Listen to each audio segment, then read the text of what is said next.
I'm Dan Buchanan. Here in Brighton, they call me Dan the History Guy. This series of videos is about farming in municipal Brighton, from early settlement to modern online farming. Canada played a significant military role in the Great War from the fall of 1914, when two contingents of troops crossed the Atlantic. Back home, Canadian farmers took on a greater role as Britain became desperate for food of all kinds, especially wheat, but also beef, pork, and dairy products. Soldiers needed to be fed, and the English must not starve due to the German U-boat menace. Very large contracts were put in place with guaranteed fixed prices for farm produce, which encouraged Canadian farmers to put more land under cultivation and acquire new and more automated equipment. It was a dynamic balancing act between managing your own family business and responding to the needs of the country. Canadian farmers did their part for the war effort. But farmers faced a serious dilemma. On the one hand, they were being encouraged to expand their cropland and multiply their production for the war effort. But on the other hand, the military was pressing hard for more young men to enlist to fight in France. Ads in the papers and huge posters on billboards made it clear that service to country meant donning a uniform and carrying a gun. For young farm boys and their fathers, there was a very different reality. How could they meet the demand for increased production on the farm and at the same time allow their sons to go overseas? This became a very powerful political issue, as the government did not want to lose the rural vote. So major efforts were made to provide exemption certificates for young farmers that were deemed essential to farm production. Especially in the last 2 years of the war, many young men obtained these exemption certificates and were able to stay on the farm.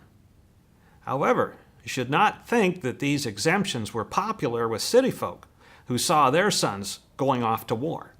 You were never going to please everyone. After the war was over and the soldiers came back, Canadian farmers were in pretty good shape, especially those with larger operations. High demand and steady prices during the war had resulted in some serious revenue for farmers, and evidence of that prosperity began to pop up around the countryside as large barns were built to accommodate expanded dairy and beef operations. Many of the larger and older barns we see around our community today came from this time of optimistic expansion. Although many of these barns are either gone or in bad shape today, they were a very important element of our landscape for many years. Some of these barns have been the subject of the Barns of Brighton project conducted by the Brighton Digital Archives. The pictures of the barns are stunning, and they represent an important part of our heritage landscape. Many of the pictures can be seen on the Brighton Digital Archives website. Of all the pictures that I received from farm families during my research for Rural Roots, this is my favorite. It was taken on the Down farm on County Road 41 around 1925. The man guiding the plow was John Wesley Down, and the little fella tagging along was Wes Down, age about 6. Farming has always been a family affair, and still is for the most part. Technology has had a big impact on farming. One of the largest manufacturers of farm machinery started just west of here at Grafton.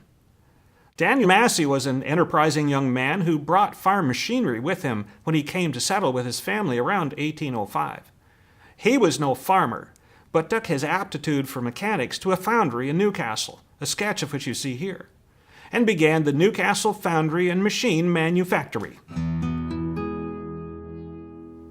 Later, this turned into the Massey Manufacturing Company and moved to larger facilities in West Toronto. It was Massey Harris for a time, and then Massey Ferguson. As a kid growing up on the farm at Codrington, I recall going with my dad to pick up a part for the combine at the Massey complex. The salesman then took us for a tour. Wow, what a thrill for a young farm kid. Daniel Massey had lots of competition around the world as the technology of farm machinery developed during the second half of the 1800s. This is called a traction engine, dated around 1882. It was a small steam engine which could pull implements across the field, or could be used standing still, running a threshing machine or a mill with its flywheel.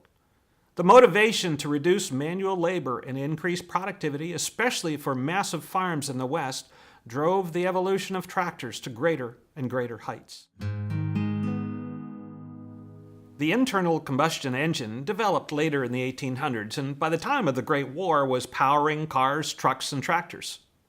In some cases, products went sideways, as we see with kerosene tractors in the years 1918 to 1924. A shortage of gasoline forced manufacturers to build tractors that could be run on a cheaper and more available fuel, and kerosene was an alternative. It was not as good as gasoline, but worked for a few years until lots of gasoline was available. This picture shows my grandfather's brother, Kenneth Ames, on a kerosene tractor at their farm north of Codrington in 1922. The Bennett buggy is a recognizable icon for the Depression in the 1930s. In the West, the Depression combined with drought to devastate farming communities, sending many families back to Ontario or into the northern areas of Saskatchewan and Alberta, where the effects of the Dust Bowl were not so severe. In our area, a government make-work project in 1930 improved No. 30 highway through Codrington and Hilton, providing much-needed income to some local farmers, as well as a safer and more convenient route for the road. Cars and trucks were quickly replacing horses and buggies on the road, so this was a very welcome development. In Ontario, one of the effects of the Depression was to consolidate farms. Smaller farms were not viable and would be bought up by larger, more prosperous farmers.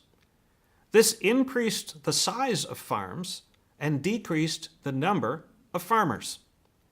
That process changed the landscape again, as fence places were torn up and miles of fencing between small fields disappeared, leaving the large open fields we see today.